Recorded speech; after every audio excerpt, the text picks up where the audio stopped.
Bonjour et bienvenue pour la suite de nos fiches techniques de diététothérapie chinoise. Aujourd'hui, une fiche sur le poivre du Sichuan.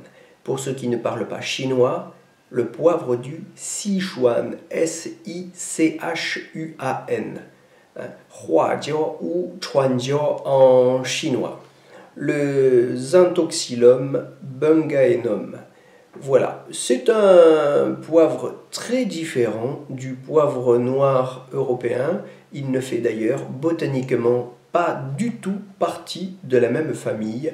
C'est, paraît-il, une graine de la famille du frêne, mais peu importe. Voilà, en tout cas, l'essentiel, ou plutôt ce qui est intéressant sur le plan pratique, c'est que c'est désormais un produit facilement accessible dans les magasins chinois qui prolifèrent dans les grandes villes ou à la périphérie des grandes villes françaises. Donc on le trouve facilement et on peut l'utiliser sans difficulté dans la cuisine au quotidien, ou on peut l'utiliser aussi d'une manière plus thérapeutique. Alors d'abord, précisons, comme d'habitude, comme dans toutes nos fiches techniques, qu'il s'agit d'un produit piquant et chaud. Piquant pour sa saveur, ce qui nous renvoie à l'idée qu'il fait circuler l'énergie, le sang, les liquides, et chaud. C'est un produit chaud pour ce qui est de sa nature. Avec un tropisme relativement diversifié, au niveau des trois réchauffeurs, le poumon, la rate et les reins. Donc un produit très intéressant qui a des actions et indications variées, mais qui tournent principalement autour de la sphère digestive et des fonctions digestives. Je pense qu'on peut aussi évoquer tout de suite, j'y reviendrai, des actions intéressantes sur le plan gynécologique, mais c'est essentiellement un aliment qui a des fonctions intéressantes sur le plan digestif. C'est un antidiarrhéique. Alors pour toutes les diarrhées, évidemment provoquées par le froid. On le saura parce que le patient se plaint de frilosité et a une langue qui est pâle. C'est un antiémétique, là encore pour des vomissements provoqués par un froid interne. C'est un antalgique des voies digestives, donc pour les douleurs abdominales provoquées par le froid qui provoque ces difficultés digestives.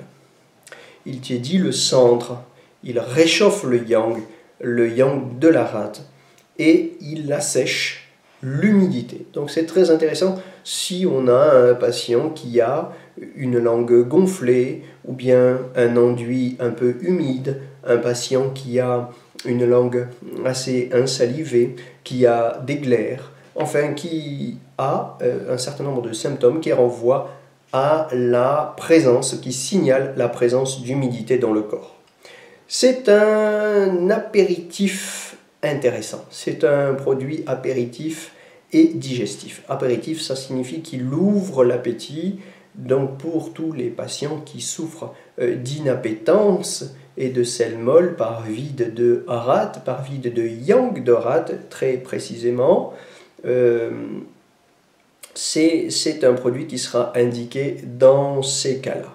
Et j'ai évoqué tout à l'heure le tropisme poumon, donc signalons aussi que c'est un anti-asthmatique, évidemment dans le cas où le patient se plaint de frilosité, de lombalgie et qu'il a des glaires. Pour ce qui est d'une action thérapeutique, il faut quand même le donner à bonne dose, donc autour de 6 à 12 grammes maximum par jour, mais 6 grammes semble un minimum. Pour ce qui est de son action gynécologique, alors deux orientations très différentes. D'abord, soulignons que c'est un produit qui peut servir à arrêter la lactation. donc pour les femmes allaitantes qui pensent à sevrer leur enfant comme d'autres produits, mais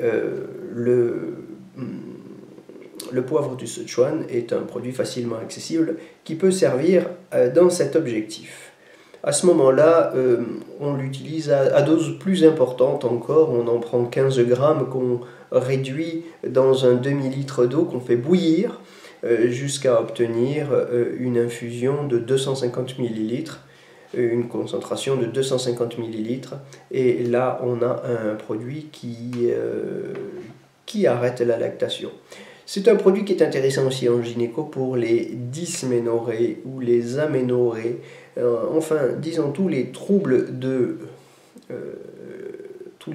gynécologiques provoqués par le froid, avec les sensations de frilosité, avec une amélioration par la chaleur, avec des douleurs de type froid.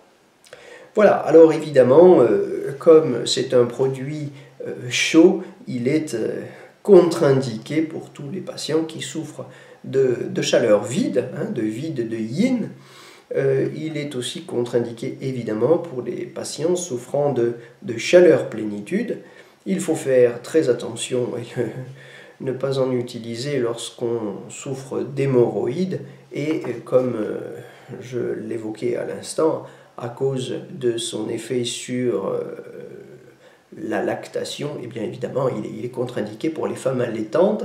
Il est d'une manière générale aussi contre-indiqué pour les femmes enceintes, contre-indiqué en cas de grossesse parce que comme c'est un produit piquant qui fait circuler l'énergie, évidemment comme tous les produits piquants, il est dangereux au cas où le fœtus ne serait pas solidement accroché, donc dans ce cas-là, on n'en prend pas. Voilà, je vous souhaite un bon appétit et je vous dis à très bientôt pour une prochaine fiche technique.